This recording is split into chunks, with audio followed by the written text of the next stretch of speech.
I don't know about this.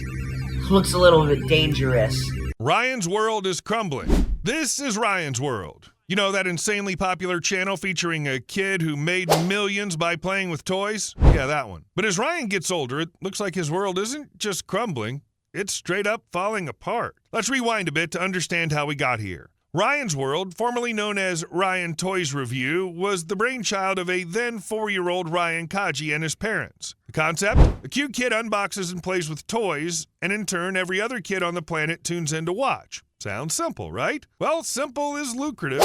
By 2018, Ryan was declared the highest paid YouTuber, raking in $22 million in a single year. And by 2019, he topped that by earning $26 million. At just 6 years old, Ryan was making more money than most people do in their entire lives. It's wild to think about, a kid making millions by doing what most kids do every day for free. But that's the magic and curse of YouTube. The platform turned Ryan into a mini mogul with toys, merch, and even a TV show on Nickelodeon. It seemed like nothing could stop Ryan's world from taking over the internet. But as they say, what goes up must come down. Now let's fast forward a few years.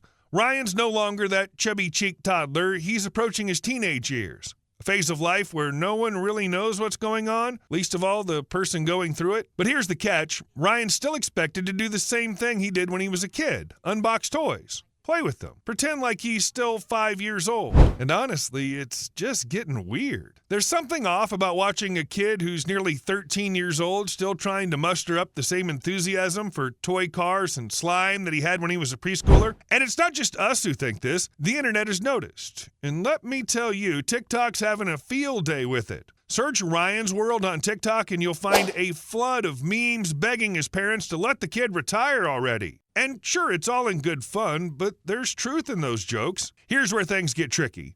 Ryan's been doing this YouTube gig for nearly a decade now. That's a long time for anyone, let alone a kid. And while his parents might argue that he loves it, can we really be sure? When you've been performing on camera since you were in diapers, how do you even know what you like anymore? We've seen this story play out before. Child stars who start off with all the fame and fortune only to burn out or, worse, completely lose their sense of self. Think JoJo Siwa, who transitioned from the sweet bow-wearing kid to, well, whatever it is she's doing now. And she's not alone. Hollywood's littered with the cautionary tales of kids who were thrust into the spotlight too early and stayed there too long. So what happens when Ryan inevitably outgrows the persona that made him famous? One of the biggest signs that Ryan's world is crumbling is the decline in views. Remember when every video would pull in millions of views without breaking a sweat? Those days are dwindling. As Ryan grows up, his core audience, young kids, are starting to lose interest. After all, why watch a preteen play with toys when you can watch an actual kid do it? And this isn't just speculation. There are plenty of other channels out there that followed a similar trajectory. Take the Gem Sisters, for example. They started off making content for kids, but as they grew older, they adapted their content to match their age. They've moved on to more teen-centric content, leaving their kiddie days behind them. But Ryan, he's stuck. And it's not hard to see why. His parents built an empire on his back, and letting him grow up means letting that empire crumble. Speaking of his parents, can we talk about them for a second? Because if we're being honest, it feels like they're the ones pushing this whole charade. It's almost as if they're trying to squeeze every last dollar out of Ryan's childhood before it slips through their fingers. And while we're not here to judge anyone's hustle, there's something really unsettling about watching this play out. It's hard not to wonder if Ryan's parents are more invested in the money than their kids' well-being. I mean, how else do you explain the fact that he's still churning out this content at an age when most kids are more concerned with their first crush than their next brand deal? It's not like the Kajis are hurting for cash. By all accounts, they've made more than enough to live comfortably for the rest of their lives. So why keep pushing Ryan to perform? Let's also consider what this could be doing to Ryan socially. Growing up on camera is one thing, but continuing to play this childish role as a teenager, that's got to have some serious repercussions. Teenagers can be brutal, and the internet's forever. Imagine being 16 and having your classmates dig up videos of you dressing up as a superhero and playing with toys. The cringe levels are off the charts. And it's not just about potential bullying. There's also the issue of Ryan's development. At an age when he should be figuring out who he is, he's stuck playing a character that no longer fits. That's not just awkward, it's potentially damaging.